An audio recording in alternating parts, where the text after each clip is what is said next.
کوئی بہن نہیں تھی جس نے کبھی سرکار کا لاڈ کیا ہو، بھائی نہیں تھا جس نے سرکار کا لاڈ کیا ہو، باپ دنیا میں آنے سے پہلے چلا گیا، 5-6 سال کی عمر میں ماں سے جدائی ہو گئی۔ بچہ چاہتا ہے نا ماں مجھے بھی گود میں لے، کسی بہن نے اس ویر کو گود میں نہیں کھلایا، مگر میرے سرور کائنات نے جسے کسی بہن کا لاڈ نہیں ملا، کسی بھائی کا پیار نہیں ملا، ماں کے پیار کا وقت ہے چلی گئی، وہی رحمت اللہ علیہ فرمایا دیکھ مومن تیری جنت تیری ماں کے قدموں تلے۔ مولوی کی جنت بڑی دور ہے،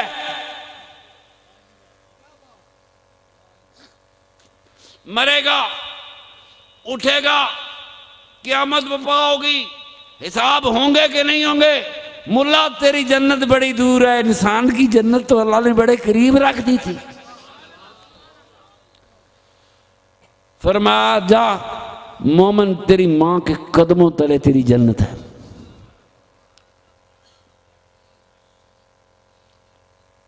نوری صاحب کا بھائی، ان کی والدہ وفات پا گئی، قبرستان میں جنازہ پڑھنے لگے تو اپنی ماں کے پاؤں مبارک چومنے لگا۔ بڑا درجہ ہے، دنیا سے جا رہا ہے تو ماں باپ کے قدم چومے بڑے درجے پر، زندہ کے چومتے، زندہ ہوتے ہیں تو بچوں کے پاس وقت نہیں ہوتا، جا رہے ہوتے ہیں تو پھر قدم چومتے ہیں۔ کاش زندگی میں بھی چومے ہوتے۔ فرمایا انہی قدموں تلے، ملا کی جنت بڑی دور ہے، تیری جنت 10 قدم کے فاصلے پر۔ اتنی جنتیں قریب کر دی، بہنوں کے حقوق سکھائے، بھائیوں کا حق سکھایا، انسانیت کا حق سکھایا، انسانیت کی محبت سکھائی۔ وہ جو پوری دنیا کو محبت سکھانے آیا تھا، اس سے محبت کرنے والا اللہ کر رہا ہوگا، دادا کرتا ہے ضرور کی ہوگی، چچا کرتا ہے ضرور کی ہوگی، بھلا ماں کے پیار جیسا پیار بھی کوئی دے سکتا ہے؟ میرے آقا نے ماں کی عظمت کا جھنڈا بلند کیا، فرمایا جو مرضی کر، جنت دور نہیں، تو سرور کائنات کا غلام ہے، تو دروازے سے اندر جا، اپنی والدہ کا قدم چوم لے، جنت انہی قدموں کے نیچے ہے۔ دنیا کے ہر گھر کو میرے آقا نے، مومن کے ہر گھر کو جنت کا باغ بنا دیا، اگلی جنتوں کو چھوڑو۔ ہر وہ گھر جس میں سرور کائنات کے غلام کی ماں بستی ہے، وہی تو جنت ہے۔ اتنی دور جنتوں میں جانے کی ضرورت نہیں ہے، یہیں فیصلہ ہو گیا۔ باپ فرمایا کوئی ماں باپ کے چہرے کو محبت سے دیکھے تو اسے مقبول حج کا ثواب ملتا ہے، اور جسے مقبول حج کا ثواب ملتا ہے اس کے زندگی کے گناہ معاف ہو جاتے ہیں۔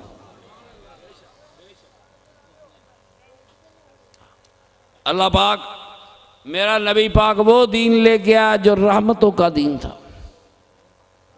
صحابی میرے سرور کائنات کے ساتھ ایک لکڑی پہ بیٹھا ہوا ہے، شتیر ہے، کھجور کا تنا ہوگا، میرے آقا کو دیکھتا ہے روتا جاتا ہے، آقا کو دیکھتا ہے روتا جاتا ہے۔ سرکار پوچھتے ہیں کیوں روتا ہے؟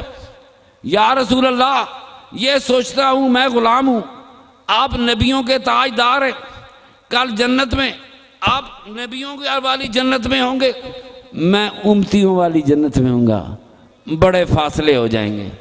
آج تو ایک لکڑی پہ اکٹھے بیٹھے ہیں، کتنے فاصلے ہو جائیں گے قیامت کے دن۔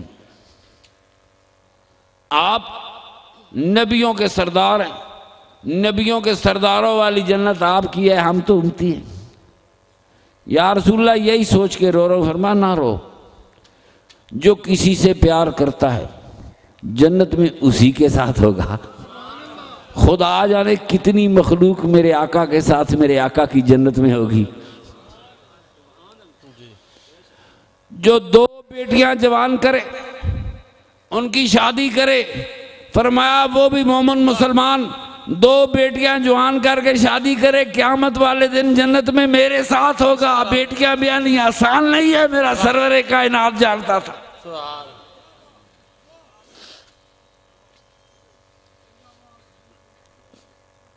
اس جنت میں کتنی رونقیں ہوں گی جہاں غلام آقا کے ساتھ ہوں گے۔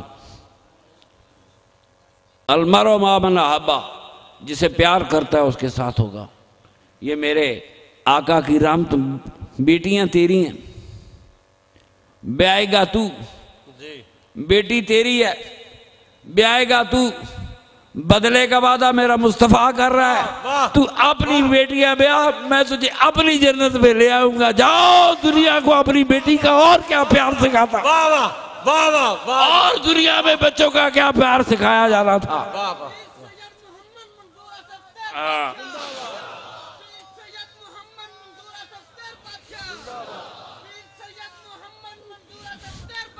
اور بیٹی کا پیار، اولاد کا پیار، جو اولاد جنت میں لے جائے، فرمایا 2 بیٹیاں، کبھی کبھی میں سوچتا ہوں 2 ضروری ہوتی ہیں، سارے میرے ملنگوں کے پاس ہونی چاہیے، کم از کم مولویوں کی 10 بر سے محفوظ رہیں گے، ان کے جعلی قیامت کے مناظر سے محفوظ رہیں گے۔ میرے آقا نے اتنی بڑی عطا کی، لوگ بیٹیوں کو بوجھ سمجھتے ہیں۔ میرے سرور کائنات تیری کروڑ مہربانی ہے، کوئی مومن بوجھ سمجھنے والے تجھے پتہ ہی نہیں ہے، تو 2 بیٹیاں ملائے گا اور قیامت کے دن سرور کائنات کے دامن میں بیٹھا ہوگا۔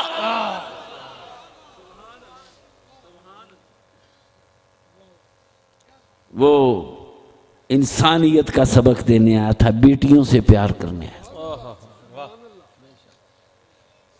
آقا کا صحابی ہے، یا رسول اللہ جب راتوں کو سوتا ہوں تو مجھے اپنی بیٹی کی چیخیں یاد آتی ہیں، میری بڑی خوبصورت بچی تھی، میرے ساتھ میٹھی میٹھی باتیں کرتے ہوئے جا رہی تھی، اچانک ایک ویران کنواں آیا تو میں نے بچی کو کنویں میں پھینک دیا، یہ جاہل عرب تھے، کنویں میں پھینک دیا۔ جب میں نے کنویں میں پھینکا تو اس نے مجھے ہی آواز دی، ابا۔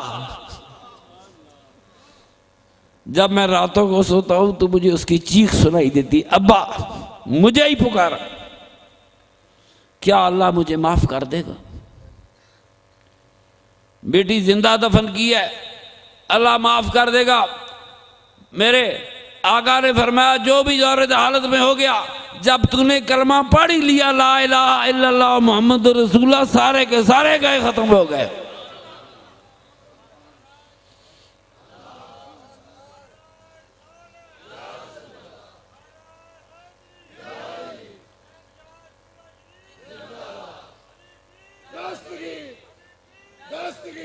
مکے کے کافروں نے میرے سرور کائنات کو گھیرا ہے، موٹے موٹے کافر اکٹھے ہیں اور کہتے ہیں اللہ کے رسول، وہ تو نہیں کہتے نا، وہ نام لے رہے ہوں گے، ہمارے لیے وہ نام بڑی ادب والی ہستی ہے۔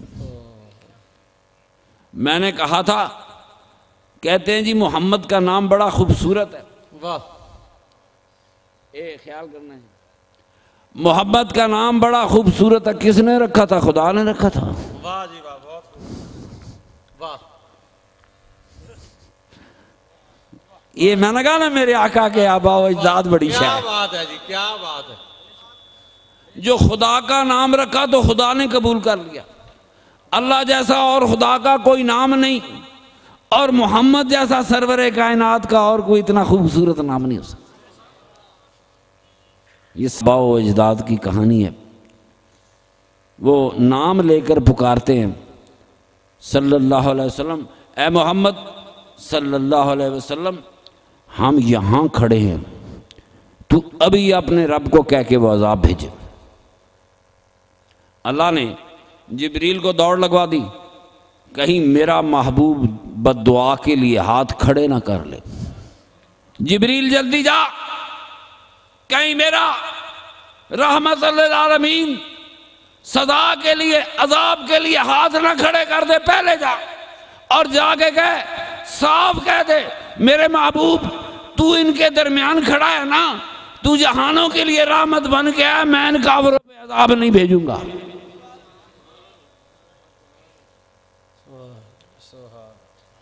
کافر حضور کو رسول تو نہیں مانتے تھے، نہیں نبی نہیں نہیں مانتے تھے۔ اللہ نے فرمایا میں ان پر عذاب نہیں بھیجوں گا جو تیرے منکر ہیں، میں ان پر عذاب نہیں بھیجوں گا جو بتوں کی پوجا کرتے ہیں، میں ان پر عذاب نہیں بھیجوں گا جو خدا کے ساتھ شرک کرتے ہیں، اس لیے نہیں بھیجوں گا کہ تو ان کے درمیان کھڑا ہے۔ صرف میرے نبی کے کھڑے ہونے سے اگر کافروں پر عذاب نہیں ہوتا تو میرے نبی کا کلمہ پڑھنے والے کا عالم کیا ہوگا؟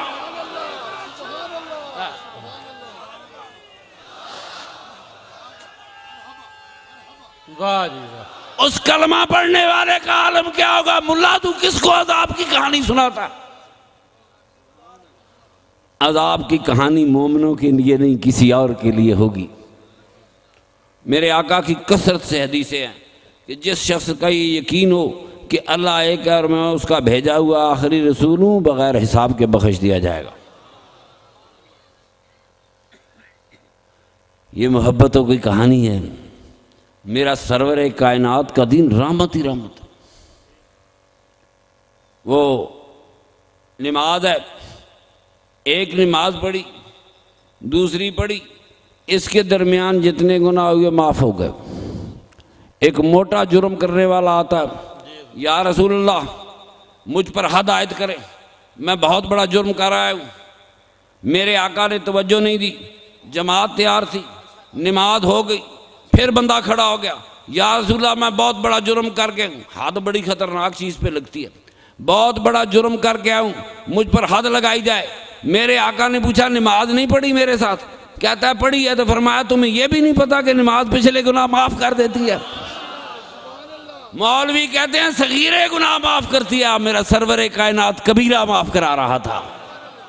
عظمت و شان مصطفیٰ، عظمت و شان مصطفیٰ، اختیار مصطفیٰ، شہنشاہ چورا شریف، پوری بستی کا تاجدار، علی پیر، علی پیر، علی پیر۔ میرا اللہ تمہیں میرے سرور کائنات کے روضے پہ لے جائے، حاضریوں کی توفیقیں دے، رحمتوں کی گھٹائیں چھائی ہیں۔ رحمت ہی رحمت ہے، پورا دین رحمت ہے۔ ماں باپ کو دیکھ لے پیار سے تو جنتی ہے۔ کلمہ ہی پڑھ، سوال ہوگا۔ کہتے ہیں حضور قبر میں آئیں گے، فرشتے سوال کریں گے، سوال کی گنجائش ہی نہیں ہے۔ جس قبر میں جس مٹی میں سرور کائنات کا قدم لگ جائے وہاں عذاب ہو ہی نہیں سکتا۔ سوالوں کی گنجائش کدھر ہے؟ یا تو آئے ہی نہیں، سوال کیا جائے تو اور بات ہے، میرا آقا ہے پھر سوال کی گنجائش کوئی نہیں۔ جس مٹی پہ سرور کائنات کے قدم لگ جائیں، وہ امام جعفر صادق فرماتے ہیں جب انسان مرتا ہے اس کی روح آزاد ہوتی ہے۔ اب دنیا سجن المومن، دنیا مومن کا قید خانہ ہے۔ یہ موت سے ڈراتے ہیں قیدی آزاد ہوں گے، قیدی آزاد ہوں گے، خوش ہوں گے، آج آزادی مل گئی۔ اسی لیے فرمایا جب مومن مرتا ہے تو چہرے پہ مسکراہٹ ہوتی ہے، سبحان اللہ، خوش ہوگا۔ فرمایا روح کدھر جاتی ہے؟ امام جعفر صادق فرماتے ہیں جب فرشتے اس روح کو باہر نکال کے کھلا چھوڑتے ہیں یہ روح سب سے پہلے مدینہ منورہ جاتی ہے۔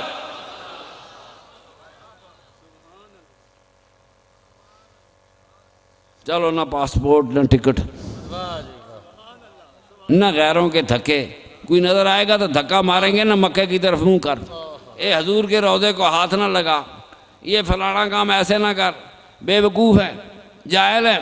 میری بات غور سے سنو، روح جائے گی اور میرے آقا کو سلام کرے گی، اب پردے ختم ہو گئے.